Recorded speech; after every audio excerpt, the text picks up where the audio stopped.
नमस्कार दोस्तों, कहानियों की श्रृंखला में आज सुनेंगे चित्रा मुदगल जी की कहानी हथियार। लेकिन उससे पहले मेरा आपसे विनम्र अनुरोध है कि अगर मेरे द्वारा सुनाई हुई कहानियाँ आपको अच्छी लगती हैं तो मेरे चैनल को सब्सक्राइब ज़रूर करें, लाइक करें और अपने दोस्तों और परिचितों में शेयर भी करें। बेल आइकन दबाना बिल्कुल भी ना भूलें। आज सुनिए हथियार। अब भी उनकी निगाह मेन्यू से लिपटी हुई है। उसकी आंखें उनकी ऊपर नीचे टोहती सरकती नज़र को छूकर अनमनी सी इधर उधर उचकती ठहरती अपनी गढ़ाती ऊप को नियंत्रित नहीं कर पा रही है। बूढ़े होने को आए, जाने इतना समय क्यों लगाते हैं चीज़ें चुनने में कि उनके स्वाद की ललक ही छीण हो जाए। खाद्य वस्तुओं की सूची इतनी लंबी चौड़ी भी नहीं कि चुनने में भ्रम की स्थिति गहले। जानते हैं वह, और खूब अच्छी तरह से जानते हैं कितनी मुश्किल से वह उनका साथ पाने के लिए अपने गहरे गुथे समय में से कुछ समय झटक पाती है। सुबह नींद टूटते ही वह सोचना शुरू कर देती है आज उसे क्या कुछ निपटाना है और सांझ को उनसे कैसे मिलना है। बीच में कई रोज समय न हथिया पाने के चलते उनसे मिलना संभव नहीं हो पाता। फ़ोन पर बातें करके ही संतुष्ट हो लेना पड़ता है। फ़ोन पर बतियाकर उन्हें संतुष्टि नहीं होती, उन्हें उसकी नौकरी पर खीज होने लगती है। काम निपटाकर वह क्यों नहीं अपने बॉस से कह पाती कि उसे उनसे मिलने पहुंचना है। कौन सा कानून उसे मिलने से रोक सकता है। जाने कैसा दफ्तर है उसका। उनके दफ्तर में तो लड़कियां रजिस्टर साइन करने के बाद दिखती ही नहीं। बातें सुनते सुनते वह उनका ध्यान दूसरी ओर मोड़ना चाहती है, उनके जुकाम का मुद्दा उठाकर या उनके साइटिका पेन का हाल पूछकर। नई किताब कौन सी पढ़ रहे हैं वे।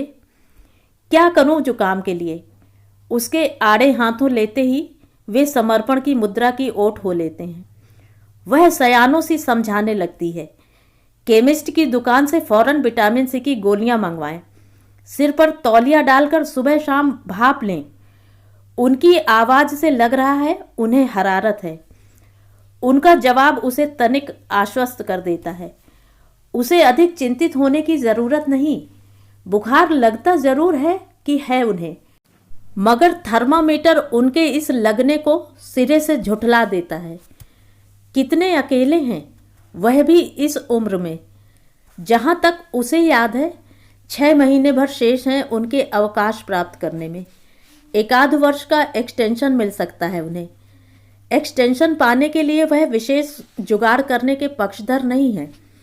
अपने आप मिल जाए तो उन्हें काम करने में कोई आपत्ति भी नहीं। उन्हें पूरी उम्मीद है कि उनके काम की संजीदगी में कोई आपत्ति भी नहीं। उन्हें पूरी उम्मीद है कि उनके काम की संजीदगी पहचानी जाएगी। वैसे आज भी उनसे मिलना मुश्किल ही था। उसकी मेज पर से निपटी फाइलें उठाकर ले जाने आए चपरासी मांदले ने सहसा ही उसे सुखद सूचना दी। कपूर साहब लंच के बाद ही चले गए मैडम। 4:30 बजे की उनकी फ्लाइट थी। कोलकाता गए हैं, परसों लौटेंगे। यानी शेष फाइलें वह कल निपटा सकती है।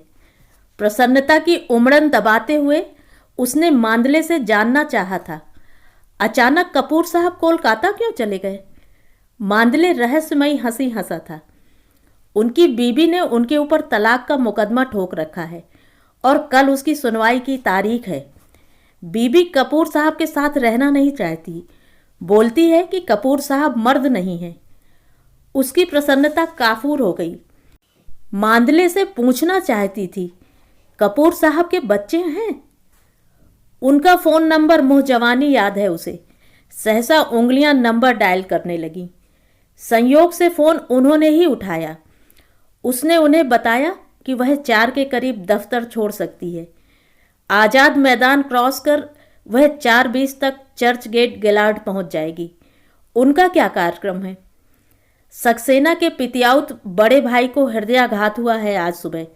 सक्सेना छुट्टी लेकर उन्हें देखने बॉम्बे हॉस्पिटल गया हुआ है। उसका काम भी उनके जिम्मे आ पड़ा है। ठीक है। निचला होंठ ऊपरी दंत पंक्ति के नीचे आ दबा। दुखी मत हो। अच्छा सुनो, तुम पहुंचो गिलाड। अपना और श्रीवास्तव का काम पाठक के जिम्मे टिकाकर पहुंचता हूं 4:20 तक। उसे उनकी यही विशेषता भाती है, उसके आग्रह को वे टाल नहीं पाते। काम बहुत महत्वपूर्ण है उनके लिए, मगर उससे अधिक नहीं। सबसे अच्छी बात जो उनकी उसे लगती है वह है माँ के विषय में वह उससे कभी कुछ नहीं जानना चाहते हैं। जितना समय वह उसके संग व्यतीत करते हैं उसके बचपन के दिनों में टहलते रहते हैं। दूसरी शादी क्यों नहीं की उन्होंने? शादी वह करे जिसे अकेलापन काटे। उस घर में रहते हुए वह प्रतिपल उनके पास बनी रहती है। घर के प्रत्येक कोने में उसकी तस्वीरें सजी हुई हैं।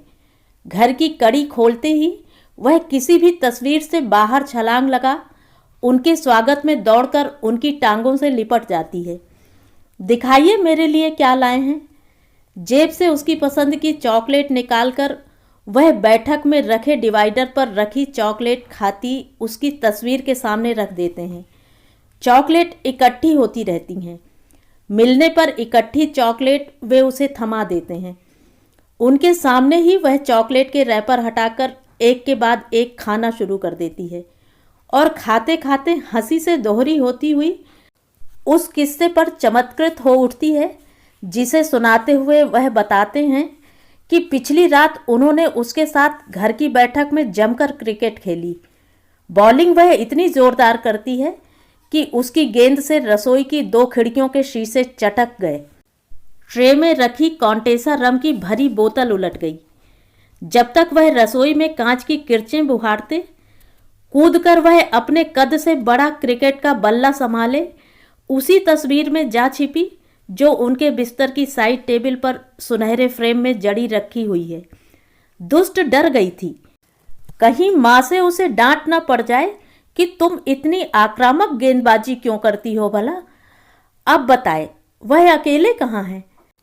उनसे मिलकर घर देरी से पहुंचने पर उसका एक ही बहाना होता है। जाने क्यों अंबरनाथ लोकल अचानक रद्द कर दी गई। लोकल गाड़ियों का बहाना खासा कारगर बहाना है और विलंब से पहुंचने वालों के लिए अचूक रक्षा कवच।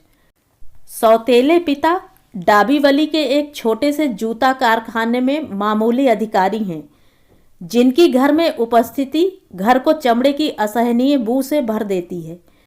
शायद घर को उस बू से बचाने के लिए ही माँ रसोई में टंगे छोटे से मंदिर के अगरबत्ती स्टैंड की अगरबत्तियों को कभी बुझने नहीं देती। अक्सर घर देरी से लौटने पर सौतेले पिता भी वही बहाना गढ़ते हैं जो बहाना वह गढ़ती है।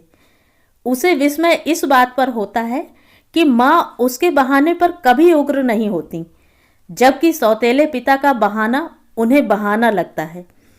माँ के सिटकिनी चढ़े बंद कमरे से आती उनकी सिसकियाँ उसे उदास करती हैं। दीवारों को भेदने वाले उनके आर्त बोल भी कि कारखाने में किसी स्त्री के साथ चल रही प्रेम पिंगों के चलते ही वे घर विलंब से लौटते हैं। लोकल ट्रेन उनकी सुविधानुसार रद्द होती रहती है। सब समझ रही हैं, वे पछता रही हैं। जाने क्यों उन जैसे रणवे के प्रेम के झांसे में आकर वे पसीज उठीं और अपनी बसी बसाई गृहस्थी उजाड़ ली, जबकि पहली पत्नी की दीदी ने उन्हें फोन करके सतर्क किया था। सुनीता की मृत्यु दुर्घटना नहीं थी, आत्मदाह था। चीज पकौड़ों के साथ कसाटा आइसक्रीम खाओगी तुम? इतनी देर में यही चुन पाए आप? वह खींच दबा नहीं पाई। कसाटा तो तुम्हें बचपन से पसंद है। बचपन पीछे छूट चुका है, तुम्हारा नहीं। उनका स्वर संजीदा हो आया। पसंद बदल नहीं सकती। बदल गई होती तो मैं फिर कुछ और चुनता, तुम्हारी नई पसंद। उन्होंने संकेत से बैरा को पास बुलाया। किस बात से ऐसा लगता है आपको? बैठते ही तुम मेन्यू मेरी ओर सरका देती हो हमेशा। तुम्हें यकीन है खाने की जो भी चीज़ें मैं चुनूंगा तुम्हारी पसंद की होंगी। उसे हंसी आ गई। मेज पर मोतिया बिछ गया। उनकी तुनक कम नहीं हुई। अगर यह सच है तो मेन्यू स्वयं देख लिया करो। हंसी रुक नहीं रही थी। उन्हें तुनकाने में उसे मजा आ रहा था। अब ऑर्डर भी दीजिए, लिखवाइए बैरे को। ऑर्डर लिखवाने के उपरांत वे मुड़े उसकी ओर। हंसी क्यों तुम? मजाक नहीं उड़ा रही मैं आपका। फिर क्या उड़ा रही हो? हंसी इसलिए आ गई कि मैं फिजूल आपसे उलझ रही हूँ। सच यही है, मैं चाहती हूँ मैं वही खाऊं जो आप मेरे लिए चुने। और यह भी जानती हूँ आप इतना वक्त इसीलिए लगाते हैं क्योंकि मेरी पसंद की 10-15 चीज़ें गडमड होने लगती हैं आपके सामने, और आप सोचने लगते हैं कि पिछली बार जो कुछ खा चुकी हूँ इस बार उसे दोहराया ना जाए। क्या मैं गलत हूँ? उनके चेहरे पर गहरा उच्छ्वास संवला आया। नहीं, लेकिन उसने कभी तुम्हारी तरह नहीं सोचा। जरूरी नहीं था कि सभी एक तरह से सोचें। यह अचानक माँ बीच में कहाँ से आ गई जो कभी नहीं आती। वे लगभग उखड़ आए। पैरवी कर रही हो? ठीक है, मगर फिर अगले को भी किसी से यह अपेक्षा नहीं करनी चाहिए थी कि मैं उसी की भांति सोचूं। जो उसे पसंद है वही पसंद करूं। उसे लगा वह घुमड़न से उलझ नहीं सकती। उसे अगले पल यह भी लगा उसे उठना चाहिए और काउंटर पर जाकर अपनी शिकायत दर्ज करानी चाहिए कि ऐसे क्यों हो रहा है।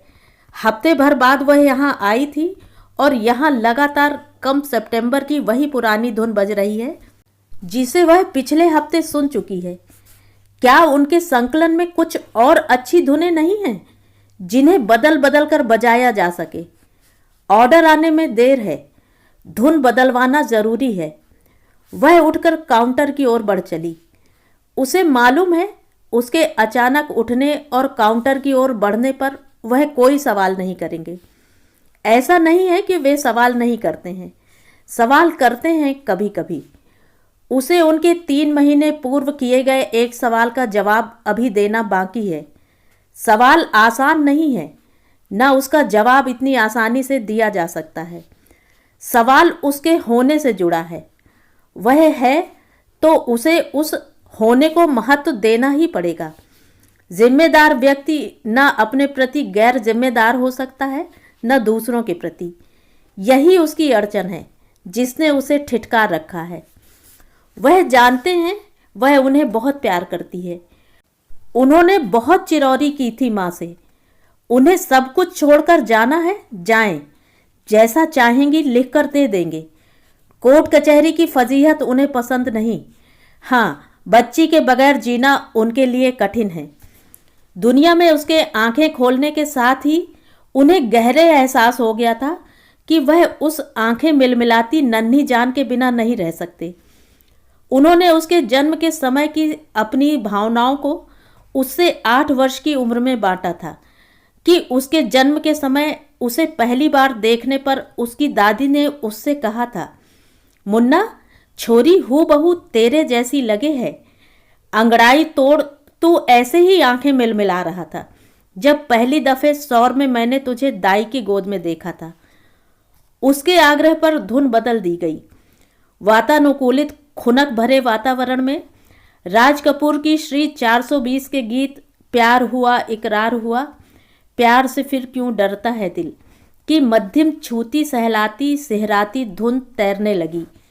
बदली धुन ने उन्हें भी अपने साथ गुनगुनाने के लिए मजबूर कर दिया। तन्वी, बोलो पा।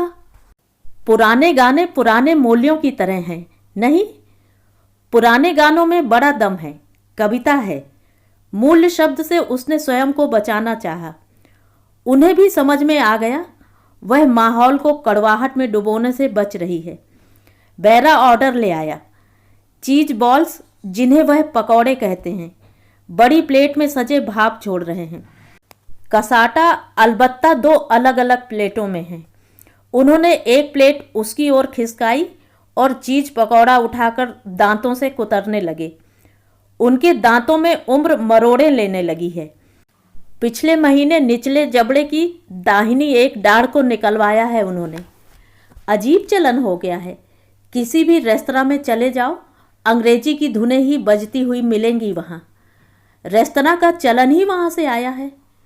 क्यों, हमारे यहाँ ढाबे और मिठाइयों की दुकानें नहीं हुआ करती? हुआ करती हैं, मगर उन्हें कभी संगीत से नहीं जोड़ा गया। हो सकता है वहाँ भी अंग्रेजी धुनें बजने लगी हों। वह हंस पड़े। अगली बार हम लोग किसी हलवाई की दुकान पर मिलेंगे।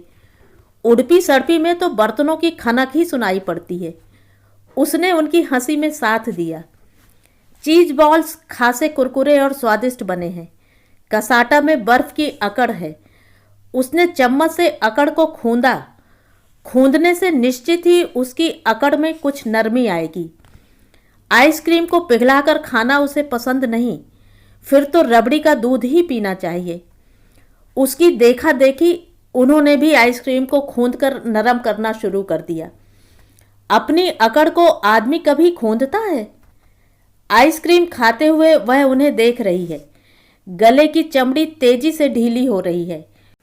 वे अब कसरत वसरत भी नहीं करते, पहले नियमित कसरत किया करते थे। भुजाओं की सख्त मछलियों पर उससे मुक्के मरवाया करते थे। फिर एकाध सांस छोड़ मछली को पिचकाकर उसे बाह में भरकर चूमते हुए कहते थे, तुम्हारी मार के डर से उठकर मछलियां भाग गईं। माँ के संग वह सौतेले पिता के घर आ गई थी। स्कूल जाने से पहले उन्होंने ही उसे घर का टेलीफोन नंबर और पता रटवाया था। बच्चों को घर का पता और फ़ोन नंबर भली भांति याद होना चाहिए, मुसीबत में काम आता है। तीसरी सांझ माँ और सौतेले पिता के घर से बाहर जाते ही उसने फ़ोन का नंबर डायल कर उनसे बात की थी।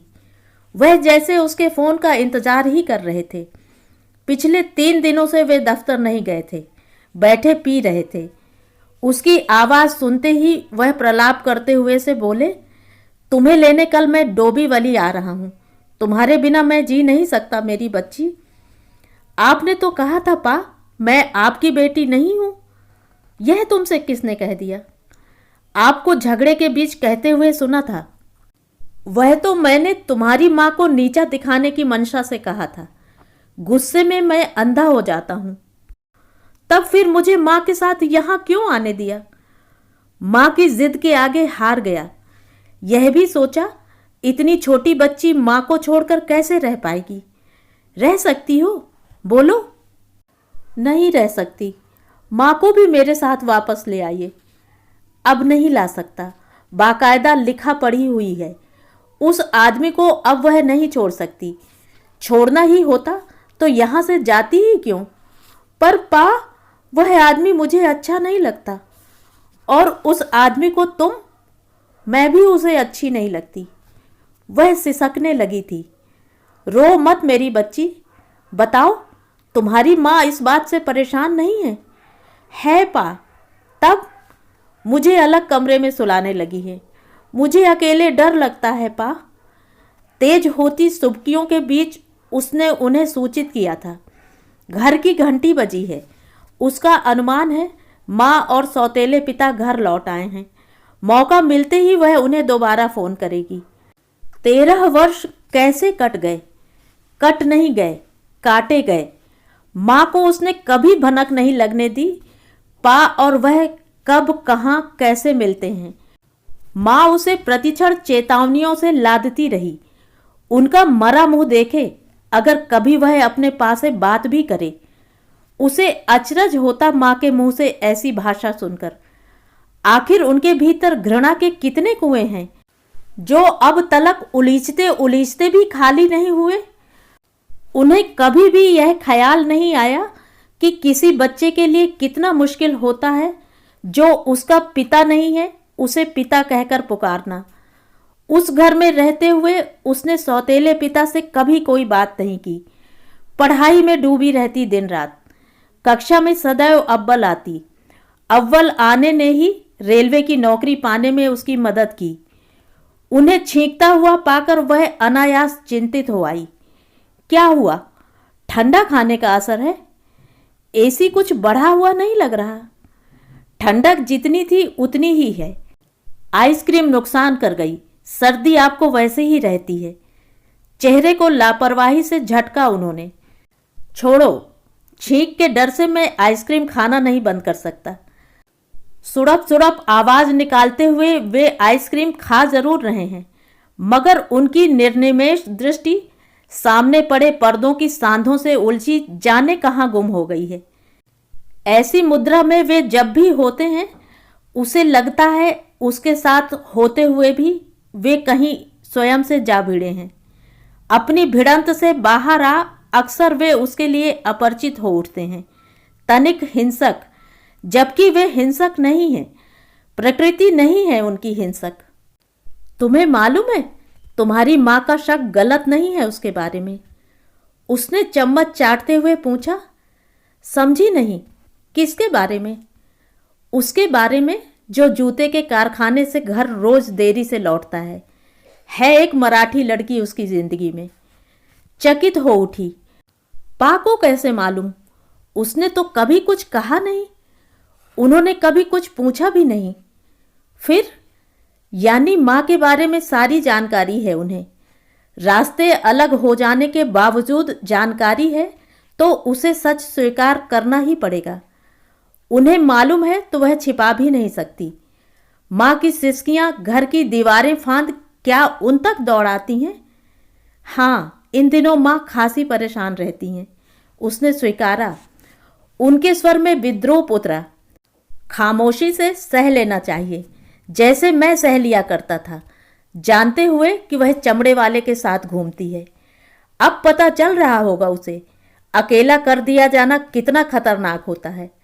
उन्होंने आगे टिप्पणी की, जैसे उनके सामने वह नहीं, माँ बैठी हुई हो और उन्होंने अपने पंजों में बघनक पहन लिए हों।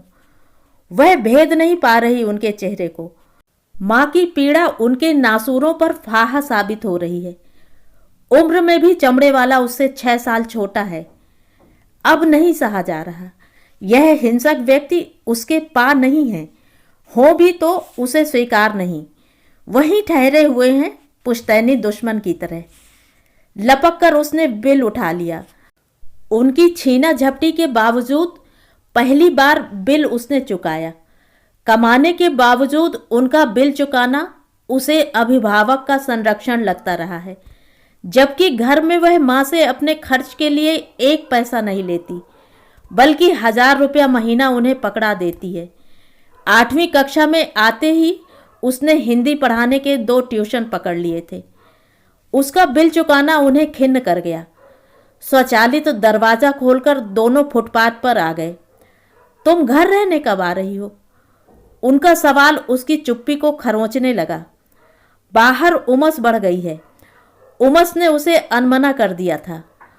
उमस उसे झेली नहीं जाती। सबसे बुरे लगते हैं उसे उमस भरे दिन। लेकिन यह भी सच है कि पा के साथ वह जब भी होती है, उमस उसके पास फटकने से कतराती है। जाने आज क्यों उल्टा हो रहा है। लग रहा है उमस उनके साथ के बावजूद बढ़ रही है और निरंतर बढ़ती ही जा रही है, यहाँ तक कि सांसों में घुलती उसकी खारी आर्द्रता सांसों को सीने तक पहुँचने नहीं दे रही है। उसे मालूम है साथ चलते हुए वह उसकी चुप्पी बर्दाश्त नहीं कर पाते। किसी भी क्षण वे इस हिमाकत के लिए उसे टोक सकते हैं। उन्हें कुछ क्षण पहले किए गए अपने सवाल का जवाब भी चाहिए। सवाल नया नहीं है, 3-4 महीने पुराना है। उन्होंने कहा था, जल्दी तय कर लो कि कब तुम चमड़े वाले के घर से अपना झोला डंडा उठाओगी। अपनी वसीयत भी उन्होंने तैयार करवा ली है। 2 कमरों वाले उनके सुंदर फ्लैट की एकमात्र मालकिन वह है, उनकी बच्ची तन्वी गुप्ता। उनकी अंतिम इच्छा है वह अपने घर लौट आए। बालिग हो चुकी है अब वह सोचती है वह क्या है आखिर, अपने लिए, उनके लिए, माँ के लिए। माँ ने कहा था, किसी भी हालत में मैं तन्वी को तुम्हारे पास नहीं छोड़ने वाली। जानती हूँ तुम तन्वी के लिए तरसोगे, तड़पोगे, रोओगे, दीवारों से माथा सिर कूटोगे। कूटते रहो, जीवन पर्यंत कूटते रहो। एक सांझ उन्होंने उससे कहा था, जिस दिन तुम अपने घर लौट आओगी उसके पास उसके आंसू पोंछने वाला कोई नहीं बचेगा। बोलो तन्वी, कब घर आ रही हो तुम? उनका स्वर अधीर हो आया। किसके? उसकी कनपटियों में उमस पिघल रही है। वे शायद मुस्कुराए उसके सवाल पर। अपने और किसके? वह तो आपका घर है पा। वह चिढ़ से गए। जहां रह रही हो वह किसका घर है? माँ का। कोई हिचक नहीं थी उसके स्वर में। पगली, वही तो मैं कह रहा हूं, तुम अपने घर लौट आओ। निर्णय ले लिया है, अपने घर ही लौटना चाहती हूं पा। तब दिक्कत क्या है? दिक्कत है, घर ढूंढना है। क्या मतलब? उनका स्वर गुर्राया। मतलब अब मैं बालिग हो चुकी हूं पा, और अपने घर में रहना चाहती हूं, आपके पास ही 1 रूम किचन किराए पर लेकर। उन्हें माटुंगा उतरना है और उसे डोबीवली। शॉर्टकट आज़ाद मैदान ही है, बोरी बंदर यानी शिवाजी टर्मिनल पहुंचने के लिए। उसने उनकी बाईं कोहनी धर ली और उन्हें सड़क क्रॉस करवाने लगी। उसे अचरज हुआ, उसकी पकड़ से उन्होंने अपनी कोहनी नहीं छुड़ाई। हठी बच्चे की भांति घिसटते हुए ही सही, उसका अनुसरण करते हुए रोड क्रॉस करने लगे। तो ये थी कहानी। कहानी आपको कैसी लगी? कमेंट करके ज़रूर बताएं।